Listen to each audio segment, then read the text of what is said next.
madaxda gobolka ka degmada madaxda laamaha ammaanka isimo nabadoono dhalinyaro dadweyne aad u badan ayaa maanta si diiran u soo dhaweeyay boqor burhaan boqor muuse oo ah boqorkii 34aad ee beelaha daarood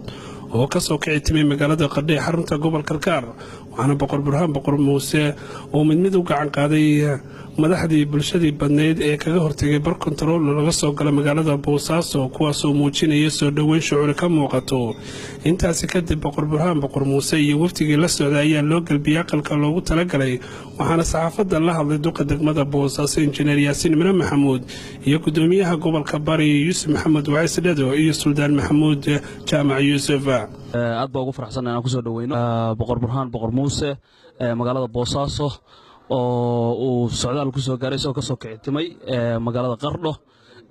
waxaad u jeedeen maanta si aad u weyn oo u diiran baa loo soo dhaweeyay boqor burhaan waxaan leeyahay boqor ku soo dhawow dadkaagii iyo dalkaagii degmadaadii gobolka Bari muxuu ahayd xaruntii boqorka daarood boqor burhaan boqor muuse oo aan maanta ku soo dhaweynay boqor waxaan leenahay soo dhawow welcome to Boosaaso ugu dambeyntii boqor burhaan boqor muuse ayaa ka mahadceliyay sidii loogu soo dhaweeyay magaalada Boosaaso aad iyo aad baan ka mahadcelinayaa soo dhaweynta wanaagsan sida qiimaha badan ee nagu soo dhaweyseen magaalada Boosaaso waxaan aad iyo aad ugu faraxsanahay imaashaha inta aad iyo aad baan ugu faraxsanahay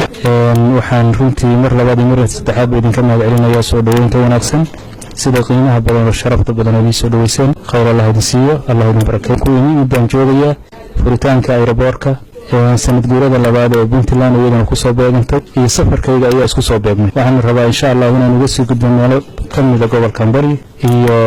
iyo deegaanada kale inta insha Allah dhinaca kale boqor burhaan ayaa ka tacsiiyay geeridii ku timi ugaas Cabdiraxmaan ugaas Khaliif oo ku geeriyooday magaalada Beledweyne ee xarunta gobolka Hiiraan ilaahay naxariistii janno ka waraabiyo ugaas Cabdiraxmaan ugaas Khaliif oo runaantii aan isleeyahay wuxuu ahaa ugaas aadna uga naxsan tahay geeridiisa cidii maqashay ay ka naxi doonto intaan ku aqeen Allahu naxariistay wuxuu ahaa nin ilaahay yaqaan oo khayr qaba waa geeri naxdin leh waxaan kaloo si gaar uga taxsiinayaa qoyskii iyo eheladii iyo qaraabadii uu ka geeriyooday Ahmad Sham on Cable TV